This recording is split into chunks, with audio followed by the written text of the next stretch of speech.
በአሜሪካ የተከዳችው ዩክሬን ቀጣይ ጣፈንታዋ ምን ይሆን? ሩሲያን ተፋልማ ግዛቷን ታስመልሳለች ወይስ እጅ ሰጥታ ሁሉም ነገር አሳልፋ ታስረክባለች? በሁለት መንታ መንገድ ላይ የቆመችው ዩክሬንን ከታሪካዊ ዳራ ጋር አቆራኝተን የዛሬው ፕሮግራማችን ቆይታውን ምስራቅ አውሮፓ ላይ ያደርጋል። ታሪክን ወደ ኋላ መለስ ብለን ስናይ የዩክሬንና ሩሲያ ታሪክ ተነጣጥሎ አይታይም።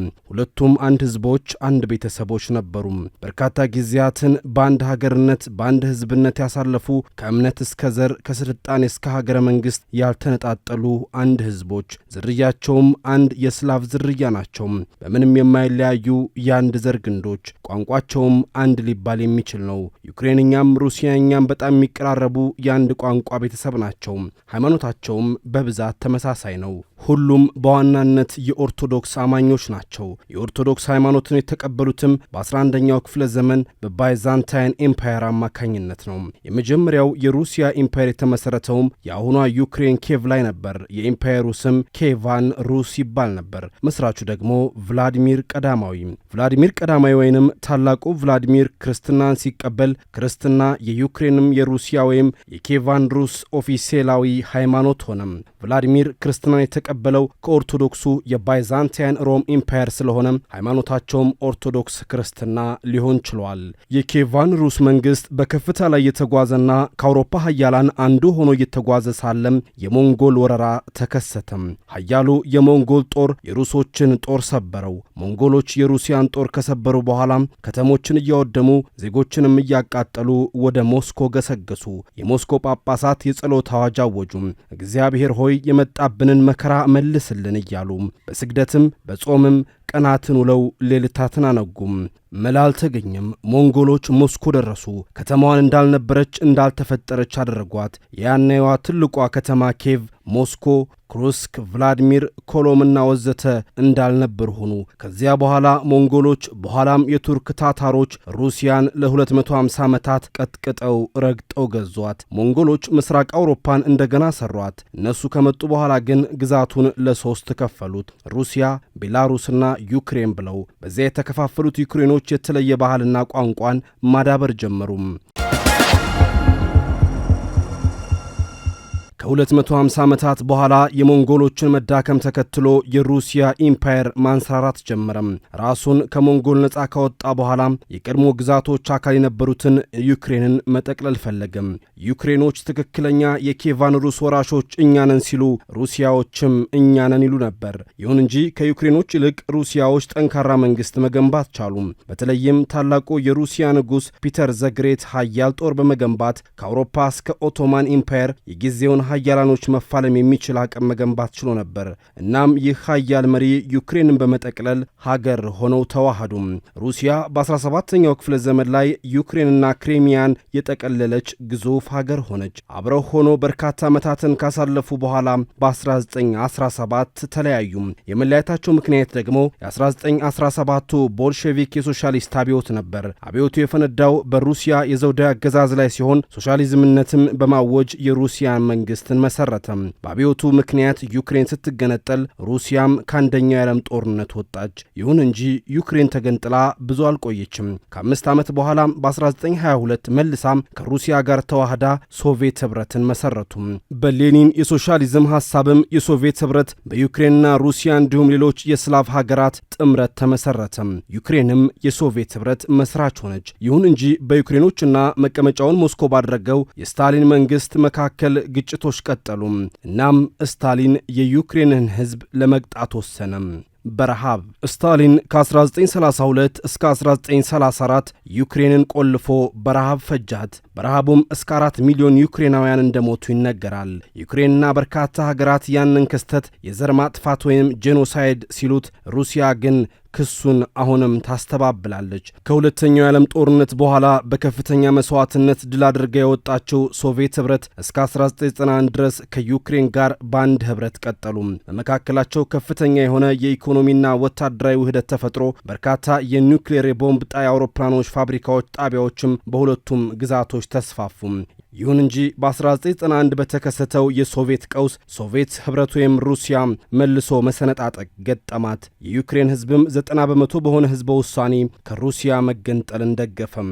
ታላቋ ሶቪየት ህብረትም አሜሪካን የምትገዳደረው ብቸኛዋ ሶቪየት ህብረት፣ የሶሻሊስቶች መከታ ጠባቂዋ ሶቪየት ህብረት በሚካኤል ጎርባቾቭ ማሙት አፈራረሰች። ዩክሬን፣ ቤላሩስ፣ ካዛኪስታን፣ ኪርጊስታን፣ ቱርክሜኒስታን፣ ጆርጂያ፣ ታጂኪስታን ወዘተም ሀገራት ሆነው ከሶቪየት ህብረት ወጡና ሉዓላዊነታቸውን አወጁም። ከሁሉም ግን የዩክሬን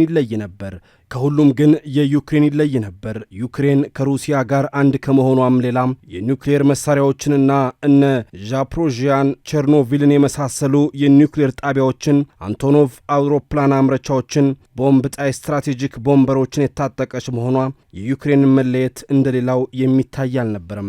ዩክሬን በጊዜው 4200 የኒውክሌር ቦምብ ነበራት። ይህም በዓለማችን ከሩሲያና አሜሪካ ቀጥሎ ሶስተኛው ባለግዙፍ የኒውክሌር ኃይል እንድትሆን አድርጓት ነበር። ከኒውክሌር ቦምቡ በተጨማሪም 176 አህጉር አቋራጭ ሚሳኤሎችና 44 ስትራቴጂክ ቦምበር የጦር አውሮፕላኖች ነበሯት። ይህም ከአሜሪካ ከሩሲያና ቻይና ጋር በዓለም እኩል ያሰልፋት ነበር።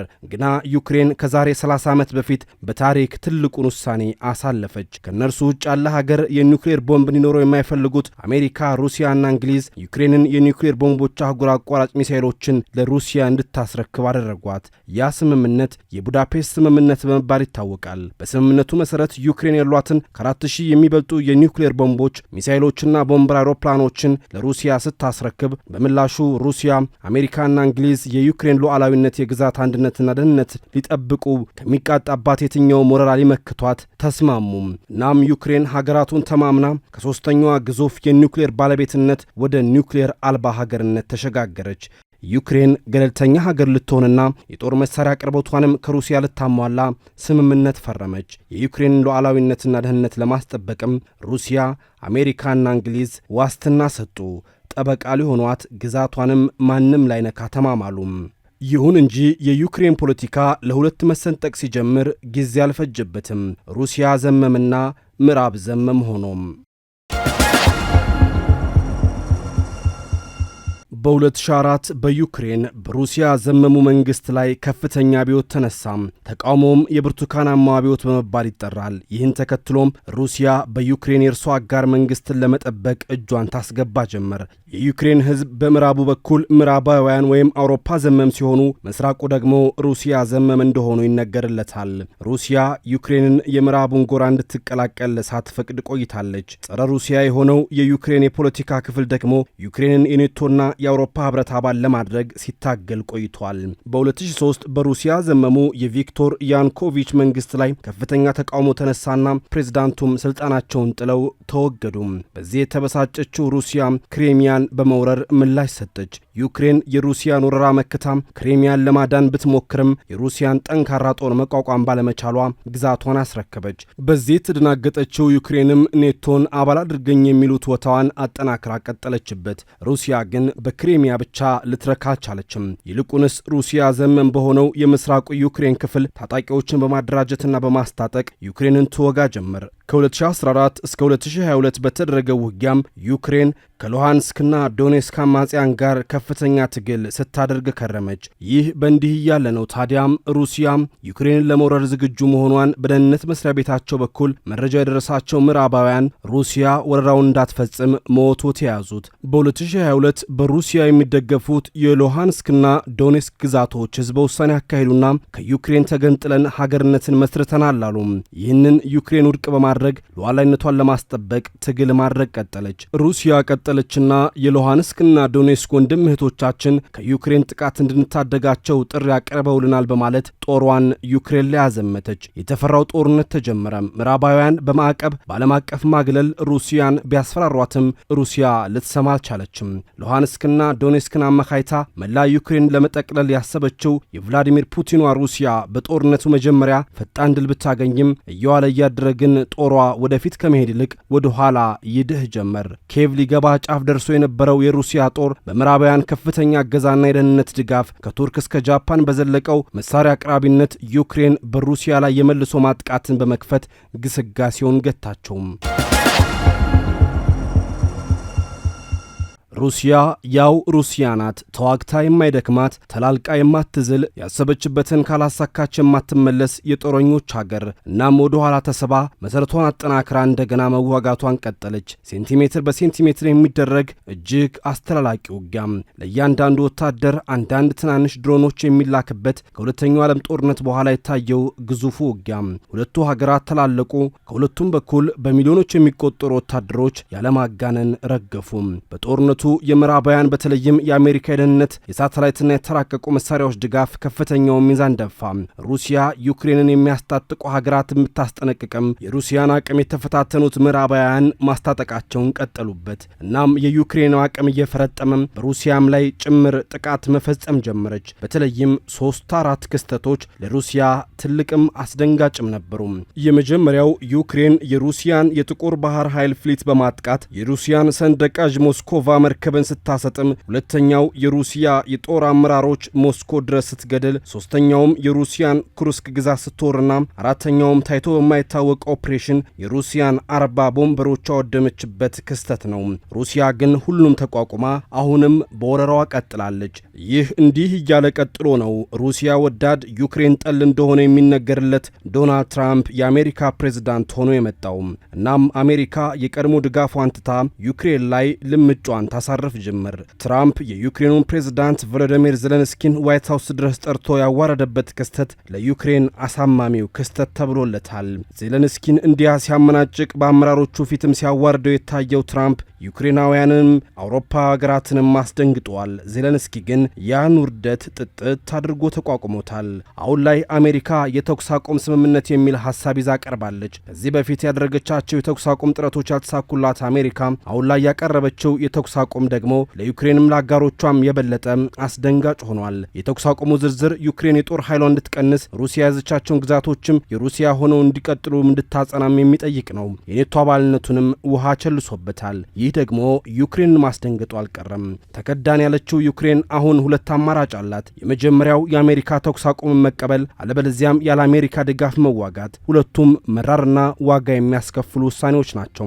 ዩክሬን መዋጋቷን እንደምትቀጥል አስታውቃለች። አሳልፌ የምሰጠው ግዛት የለም የሚል አቋሟንም እንዳጸናችሁ ነች። አውሮፓውያንም ድጋፋቸውን አጠናክረው ሊቀጥሉ ቃል ገብተውላታል። ግና የአሜሪካን ያክል ድጋፍ ለዩክሬን መስጠት የሚችል ኃይል እንደሌለ ዓለም ያውቀዋል።